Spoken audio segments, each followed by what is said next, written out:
आरक्षणावरून मोठा गदारोळ झालेला पाहायला मिळाला विरोधकांकडून. मात्र आता तेच वक्तव्य करतात, आम्ही आरक्षण संपवू. खरं म्हणजे अ, विरोधी पक्षनेत्यांकडून याच्यापेक्षा काय अपेक्षा करू शकतो? कारण प्रत्येक वेळेला विदेशात गेल्यानंतर आपल्या देशाची बदनामी करणं, देशातल्या जनतेची बदनामी करणे हा त्यांची एक भूमिका कायम राहिलेली आहे. आणि आरक्षण रद्द करणार, खरं म्हणजे आरक्षण विरोधी चेहरा हा काँग्रेसचा आज समोर आलेला आहे. ओटामध्ये जे असतं ते ओटामध्ये येतं आणि ते त्यांनी बोलून दाखवलं आहे की आरक्षण रद्द करण्याची भूमिका काँग्रेसची आहे म्हणून. खरं म्हणजे त्यांनी बाबासाहेबांना धोका दिला.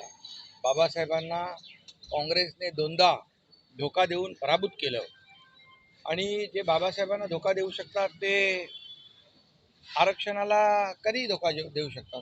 त्यामुळे बाबासाहेब नेहमी सांगायचे काँग्रेस हे जळकं घर आहे आणि म्हणूनच बाबासाहेबांना जे काही अनुभव आलेला तो त्याच्यातून ते बाबासाहेब आपलं विचार सांगत होते, मांडत होते आणि म्हणून खऱ्या अर्थाने याचा निषेध करावा तेवढा थोडा आहे.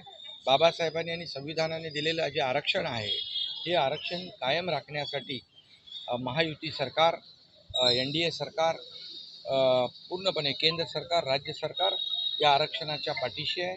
आरक्षण रद्द करण्याची हिंमत कोणी करेल त्याच्या विरोधामध्ये केंद्र आणि राज्य सरकार उभं राहील. खरं म्हणजे आता ज्यांना आरक्षण मिळालं आहे त्यांना खरा चेहरा काँग्रेसचा कळला असेल की लोकसभेमध्ये याच लोकांनी फेक नरेटिव्ह पसरवून संविधान बदलणार, त्याच बाबासाहेबांच्या संविधानाने दिलेलं आरक्षण रद्द करणार हे जेव्हा या लोकसभेच्या निवडणुकीनंतर बोलतायत, याचा अर्थ काँग्रेसचा आरक्षण विरोधी खरा चेहरा आज जनतेसमोर आलेला आहे आणि म्हणून याचा निषेध मी करतो, याची निंदा करतो आणि या आरक्षणाला जे कोणी हात लावतील त्यांच्या विरोधामध्ये केंद्र आणि राज्य सरकार उभा ठाकेल.